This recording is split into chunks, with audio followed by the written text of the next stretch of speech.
Perkenalkan, kami dari kelompok 6 akan mempresentasikan hasil resum bab 12 dan bab 13 dengan materi metode riset. Kami beranggotakan saya sendiri Alfian Ludianto 079, Seno Saputra 080, Nancy Sofia Octabella 081, Lisna Irnianti 082, Fraya Ani Aziza 083, Sandika Wiji 085, dan Kuratul Anissa 087. Selanjutnya saya akan menjelaskan bab 12 tentang pengukuran yang terdiri dari penskalaan, keandalan, dan validitas. 4 jenis skala, yaitu untuk menetapkan nomor ke atribut objek kita membutuhkan skala. Sebuah skala adalah alat atau mekanisme di mana individu dibedakan bagaimana mereka berbeda dari satu sama lain pada variabel yang menarik untuk penelitian kami. Salah satu dari banyak pilihan yang kita miliki untuk mengklasifikasikan konsumen adalah skala Likert. Ada 4 jenis skala dasar, yaitu nominal, ordinal, interval, dan rasio. Tingkat kecanggihan untuk yang skalanya disetel dengan baik meningkat secara progresif saat kita berpindah dari skala nominal ke skala rasio. Skala nominal.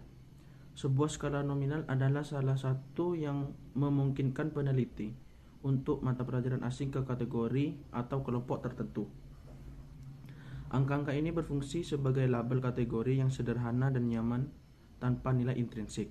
Selain untuk menetapkan responden ke salah satu dari dua yang tidak tumpang tindih atau saling eksklusif kategori, dengan demikian skala nominal mengategorikan individu atau objek menjadi satu sama lain, kelompok eksklusif, dan kolektif lengkap.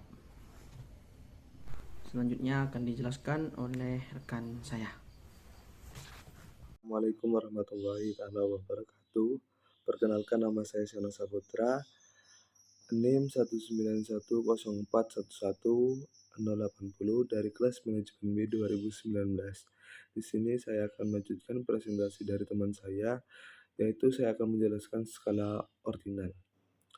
Sebuah skala ordinal tidak hanya mengkategorikan variabel dengan cara seperti perbedaan masing-masing menunjukkan di antara berbagai kategori. Itu juga dapat mengurutkan kategori dalam beberapa cara yang berarti. Preferensi akan diberikan peringkat dan dinomori 1, 2, dan seterusnya. Kita sekarang dapat melihat bahwa skala ordinal memberikan lebih banyak informasi daripada skala nominal. Skala ordinal membedakan kategori untuk memberikan informasi tentang bagaimana responden membedakannya dan peringkat sampai mengurutkan mereka. Selanjutnya yaitu skala interval. Dalam skala interval atau skala interval yang sama, jarak yang sama secara numerik pada skala mewakili nilai yang sama dalam karakteristik yang diukur. Oleh karena itu, skala interval memungkinkan kita untuk membandingkan perbedaan di antar objek. Selisih antar dua nilai skala pada skala identik dengan perbedaan antara dua nilai skala tetangga lainnya. Suhu Kliniseter adalah contoh yang baik dari instrumen skala interval. Itu memiliki asal sewenang-wenang dan besarnya perbedaan antara 98,6 derajat dan 99,6 derajat. Sama besarnya perbedaan antara 104 dan 105 derajat. Skala interval kemudian menyentuh perbedaan, urutan, dan kesetaraan besarnya dalam variabel.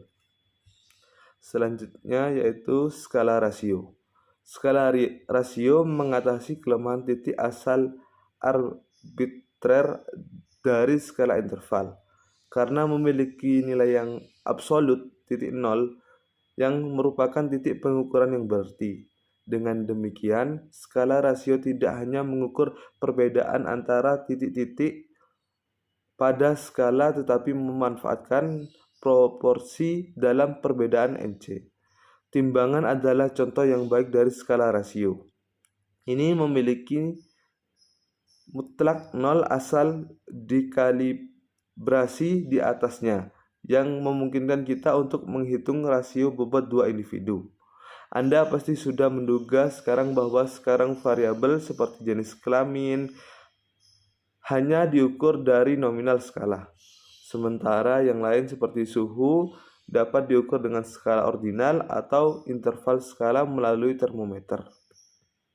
Terima kasih. Assalamualaikum warahmatullahi wabarakatuh. Saya Nancy Sofia Oktabella, NIM 081. Di sini saya akan melanjutkan presentasi dari teman saya. Ordinal atau interval. Skala Likert adalah cara yang umum digunakan untuk mengukur pendapat dan sikap. Apakah skala ini ordinal atau interval masih menjadi bahan perdebatan. Beberapa orang berpendapat bahwa skala Likert bersifat ordinal. Mereka dengan benar menunjukkan bahwa seseorang tidak dapat berasumsi bahwa semua pasangan yang berdekatan. 1. Penggunaan skala nominal.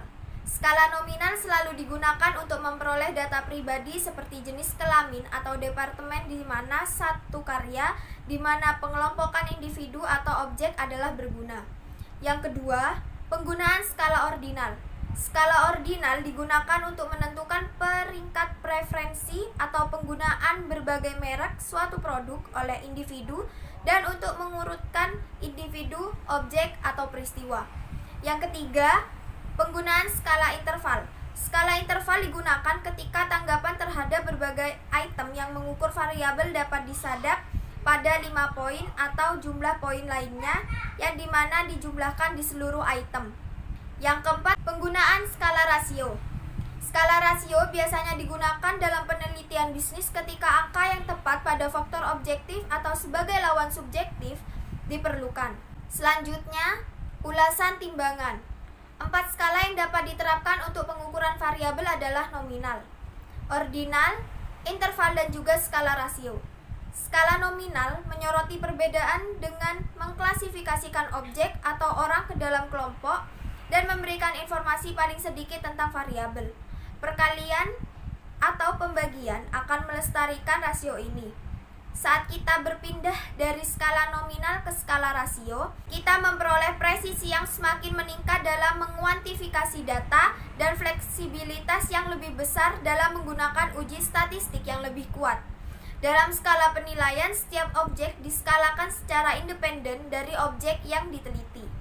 Skala peringkat. Skala penilaian sering digunakan dalam riset bisnis ada 9.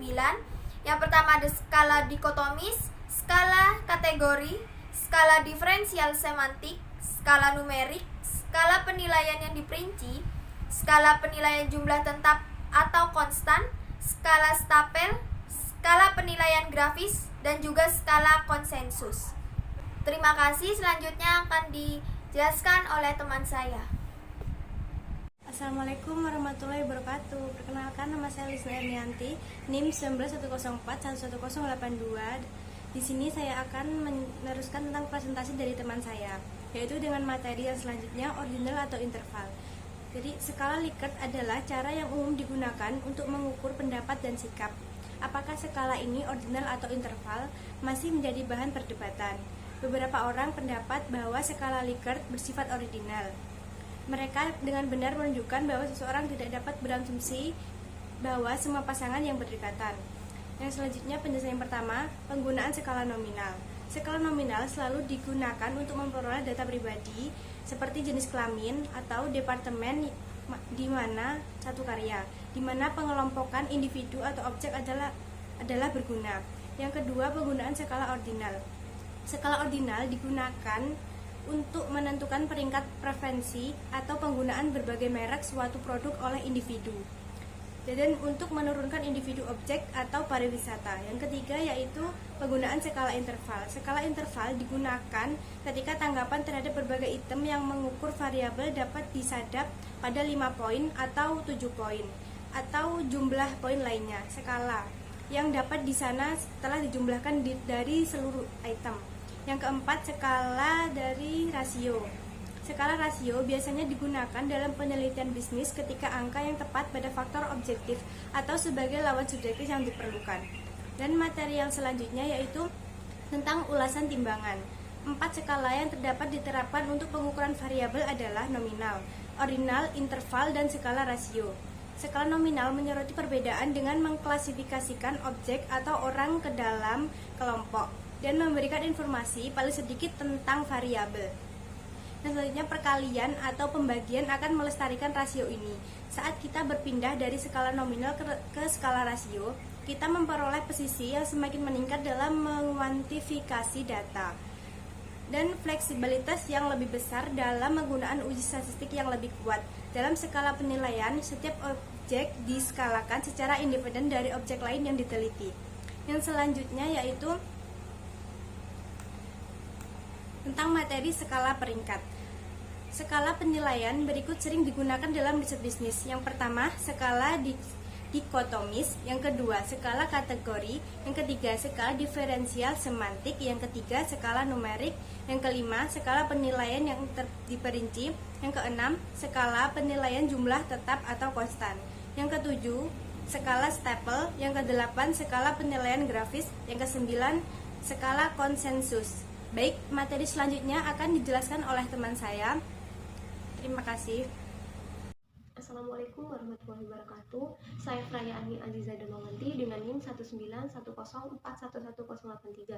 Di sini saya akan melanjutkan presentasi dari teman saya. Saya akan menjelaskan mengenai populasi, elemen, sampel, sampling unit dan subjek, the sampling process, dan yang terakhir kepercayaan diri. Yang pertama adalah populasi. Populasi adalah jumlah keseluruhan dari satuan-satuan atau individu-individu yang karakteristiknya itu hendak diteliti. Yang kedua ada elemen. Elemen adalah anggota tunggal dari populasi. Yang ketiga ada sebuah sampel. Sebuah sampel adalah bagian dari populasi yang terdiri dari beberapa anggota yang dipilih darinya. Dengan kata lain, beberapa di sini bukan semuanya. Elemen populasi membentuk sampel. Yang keempat, unit pengambilan sampel. Unit pengambilan sampel adalah elemen dari unsur-unsur yang tersedia untuk seleksi dalam beberapa tahap sampling proses. Jadi contohnya sampling dalam multistage atau blok kota. Dan yang terakhir ada subjek. Subjek adalah anggota dari sampel. Kemudian ada the sampling process. Sampling adalah proses memilih sejumlah elemen yang tepat dalam jumlah yang cukup dari populasi, sehingga suatu penelitian dapat sampel atau pemahaman tentang sifat atau karakteristik yang memungkinkan kita untuk menggeneralisasi seperti itu sifat-sifat atau ciri-ciri dari unsur populasi. Ada beberapa langkah dari pengambilan sampel. Yang pertama itu membatasi populasi, yang kedua menentukan kerangka sampel, yang ketiga menentukan desain sampel, yang keempat menentukan ukuran sampel yang pas, dan yang terakhir melakukan proses pengambilan sampel. Berikutnya mendefinisikan populasi. Pengambilan sampel dimulai dengan menentukan populasi sasaran secara tepat. Populasi target harus didefinisikan dalam hal elemen, batas geografis, dan juga waktu. Berikutnya menentukan kerangka sampel. Kerangka sampling adalah representasi atau fisik dari semua elemen dalam populasi dari mana sampel itu ditarik. Yang terakhir adalah kepercayaan diri. Presisi menandakan seberapa dekat kami memperkirakan parameter populasi berdasarkan statistik sampel. Confidence menunjukkan seberapa yakin kita bahwa perkiraan kita itu akan benar-benar berlaku untuk populasi. Sekian presentasi dari saya. Apabila ada kekurangan dan kesalahan, mohon dimaafkan. Wassalamualaikum warahmatullahi wabarakatuh. Assalamualaikum warahmatullahi wabarakatuh. Saya Quratul Anisa NIM 1910411087. Di sini saya akan melanjutkan presentasi dari rekan saya. Saya akan menjelaskan materi tentang contoh data, presisi dan keyakinan dalam estimasi. Nah, ketepatan dan kepercayaan diri adalah suatu masalah penting dalam pengambilan sebuah sampel. Karena ketika kami menggunakan data sampel untuk menarik kesimpulan tentang populasi, kami sangat berharap agar data sampel itu cukup tepat sasaran dan memiliki beberapa gagasan tentang tingkat kesalahan yang mungkin akan terjadi di kemudian hari. Kurma estimasi titik tidak memberikan ukuran kesalahan yang mungkin terjadi. Namun, kami melakukan estimasi interval untuk memastikan akurasi yang relatif estimasi parameter populasi. Kemudian, statistik yang memiliki distribusi yang sama dengan distribusi sampling mean digunakan dalam prosedur ini. Biasanya statistik Z atau T. Kemudian, trade-off antara keyakinan dan presisi. Kami telah mencatat bahwa jika kami ingin lebih presisi atau lebih percaya diri, atau keduanya, yaitu ingin lebih presisi atau lebih percaya diri, ukuran sampel yang perlu ditingkatkan, kecuali atau tentu saja ada sangat sedikit variabilitas dalam populasi itu sendiri. Dan yang selanjutnya yaitu ukuran sampel.